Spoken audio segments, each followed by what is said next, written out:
Assalamualaikum, halo adik-adik, ketemu lagi dengan kakak di channel Kimatika. Di video kali ini, kita akan belajar materi kimia kelas 11, yaitu tentang larutan asam basa. Di mana pada bagian ini, yang kita bahas adalah teori asam basa. Ada 3 teori yang menjelaskan definisi asam dan basa, yaitu teori asam basa Arrhenius, teori asam basa Bronsted-Lowry, dan teori asam basa Lewis. Oke, kita bahas dulu yang pertama, yaitu teori asam basa Arrhenius. Menurut Arrhenius, asam adalah zat yang dapat melepaskan ion H+ jika dilarutkan dalam air. Contohnya adalah HCl. HCl ini apabila dilarutkan ke dalam air, dia akan menghasilkan ion H+ dan ion Cl-. Nah, karena menghasilkan ion H+ ini, makanya HCl disebut dengan asam menurut Arrhenius. Contoh yang lain adalah H2SO4. H2SO4 juga apabila dilarutkan ke dalam air akan menghasilkan ion 2H+ dan ion SO4 2-. Jadi, karena melepaskan ion H+ ini, makanya H2SO4 juga disebut dengan asam menurut Arrhenius. Jelas ya?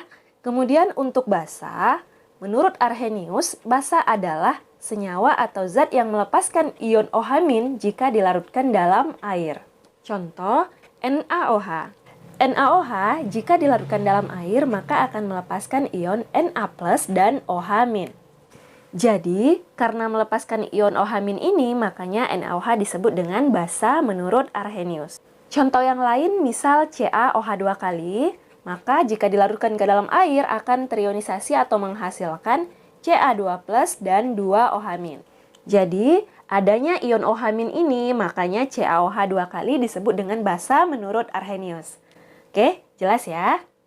Lanjut, pada teori asam basa Arrhenius, ada yang disebut dengan valensi asam dan valensi basa. Yang masing-masing biasanya disimbolkan dengan A kecil dan B kecil. Nah, valensi asam ini menunjukkan jumlah ion H+ yang dihasilkan dari ionisasi 1 mol asam. Sedangkan valensi basa menunjukkan jumlah ion OH- yang dihasilkan dari ionisasi 1 mol basa. Berarti untuk HCl, karena menghasilkan 1 ion H+, berarti dia disebut bervalensi asam 1 atau A-nya sama dengan 1.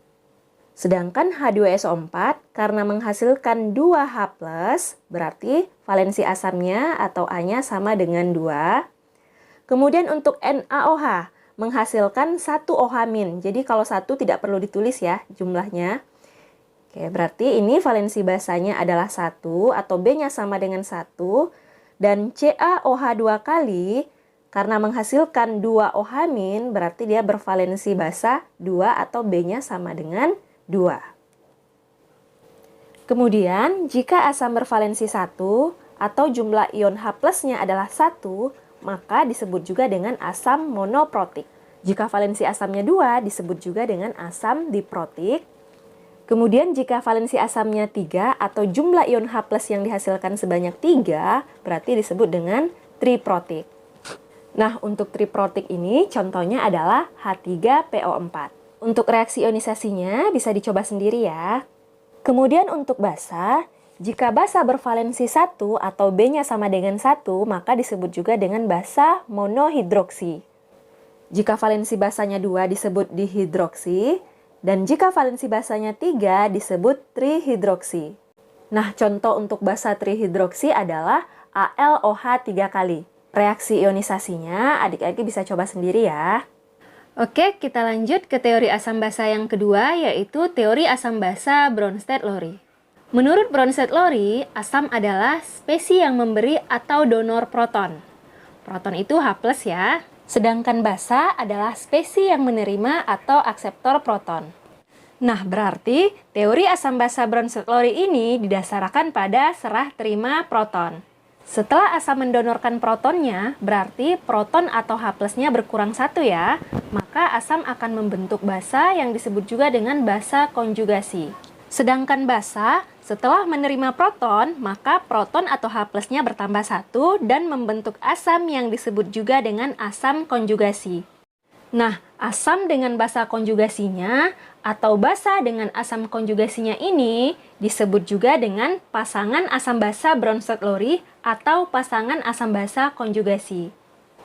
Jadi, ciri dari asam basa konjugasi adalah hanya beda 1H+ dan jumlah H asam lebih banyak dibanding jumlah H basa. Oke, untuk lebih jelasnya perhatikan contoh berikut. HCl tambah H2O setimbang Cl- tambah H3O+. Nah, biasanya pada soal teori asam basa Bronsted-Lowry yang sering ditanyakan adalah pasangan asam basa konjugasi.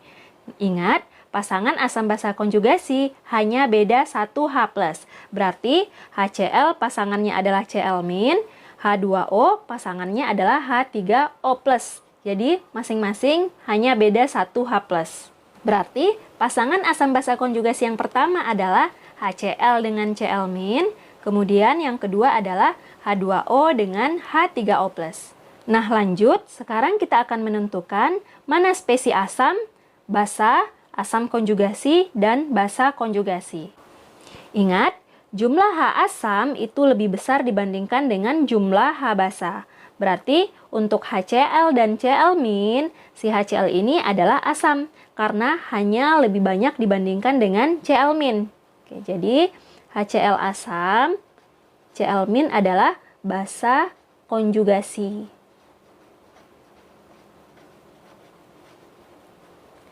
Kemudian untuk H2O dan H3O+, H2O memiliki jumlah H yang lebih sedikit dibanding dengan H3O+. Berarti H2O ini adalah basa. H3O+ adalah asam konjugasi.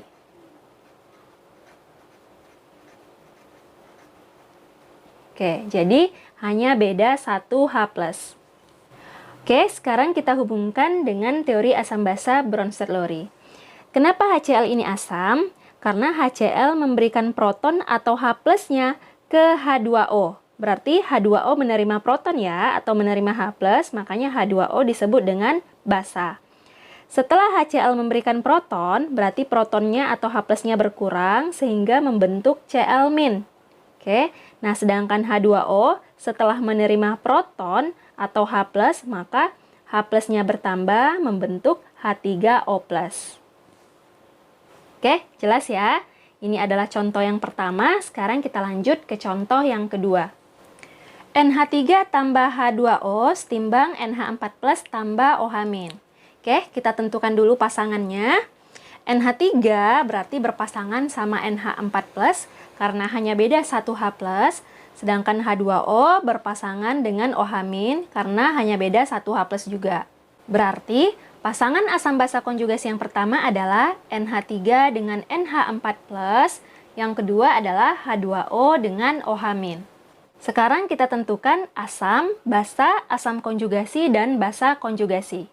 Untuk NH3 dan NH4+, NH3 memiliki jumlah H yang lebih sedikit, berarti NH3 ini sebagai basa. Maka si NH4+ adalah asam konjugasi. Nah, kalau NH3 basa, berarti H2O asam ya. Dan OH- adalah basa konjugasi. Oke, di sini juga terlihat H2O memiliki jumlah H yang lebih banyak dibandingkan dengan OH-, makanya H2O asam. Lanjut contoh yang ketiga, NH3 ditambah HCO3- setimbang NH2- tambah H2CO3. Oke, kita tentukan pasangannya dulu ya. Kira-kira NH3 berpasangan dengan siapa? Jelas dengan NH2- ya, karena hanya beda 1H+. Kemudian HCO3- berarti berpasangan dengan H2CO3. Berarti pasangan asam basa konjugasi yang pertama adalah NH3 dan NH2-, yang kedua adalah HCO3- dan H2CO3. Lanjut kita tentukan asam basa, asam konjugasi, dan basa konjugasi. Oke, perhatikan. NH3 berpasangan dengan NH2-. NH3 memiliki jumlah H yang lebih banyak dibandingkan dengan NH2-, yaitu selisihnya 1H+ ya. Berarti NH3 asam, NH2- adalah basa konjugasi. Kemudian HCO3- berpasangan dengan H2CO3. HCO3- hanya lebih sedikit dibanding H2CO3, yaitu beda 1H+ ya. Si HCO3- lebih sedikit, berarti HCO3- adalah basa, H2CO3 adalah asam konjugasi. Oke, sudah cukup jelas ya. Sekarang perhatikan contoh nomor 2 dan nomor 3. Nah, dari kedua contoh ini ada spesi yang sama, yaitu NH3. Tetapi sifatnya berbeda. Pada contoh nomor 2, NH3 adalah basa. Pada contoh nomor 3, NH3 adalah asam. Artinya, NH3 dapat menerima proton dan dapat juga melepas proton. Makanya, NH3 bisa bersifat basa dan bisa juga bersifat asam. Nah, spesi yang dapat berperan sebagai asam maupun basa disebut juga dengan spesi amfiprotik. Jadi, spesi amfiprotik adalah spesi yang dapat berperan sebagai asam dan basa atau spesi yang dapat melepas dan menerima proton. Berarti contoh spesi amfiprotik adalah NH3, H2O, kemudian ada HSO4-, HCO3-. Oke, kita lanjut lagi ke teori asam basa yang ketiga, yaitu teori asam basa Lewis. Menurut Lewis, asam adalah molekul atau ion yang dapat menerima atau akseptor pasangan elektron. Sedangkan basa adalah molekul atau ion yang dapat memberi atau mendonorkan pasangan elektronnya. Jadi, untuk gampang mengingatnya, ingat saja teori asam basa Lewis kebalikan dari Bronsted-Lowry. Kalau pada Bronsted-Lowry, asam itu mendonorkan, pada Lewis, asam itu akseptor. Kalau pada Bronsted-Lowry, basa itu menerima atau akseptor, pada Lewis, basa itu mendonorkan atau memberi. Jadi, bedanya yang pada Bronsted-Lowry yang diserah terimakan adalah proton atau H+, sedangkan pada teori asam basa Lewis yang diserah terimakan adalah pasangan elektron. Lanjut, karena basa mendonorkan pasangan elektron, berarti syaratnya basa atom pusatnya harus ada PeB. Contoh, di sini ada dua molekul NH3 dan BF3.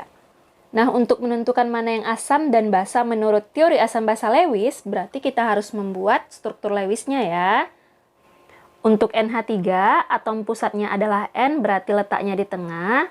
Kemudian di sekelilingnya adalah H, ada 3H. Oke, N memiliki 5 elektron. 1 atau 3-nya masing-masing sudah diberikan 1 ke 3H, berarti sisa 2 elektron lagi. Jadi elektron bebas dia di sini. Kemudian BF3, atom pusatnya adalah B, mengikat 3F.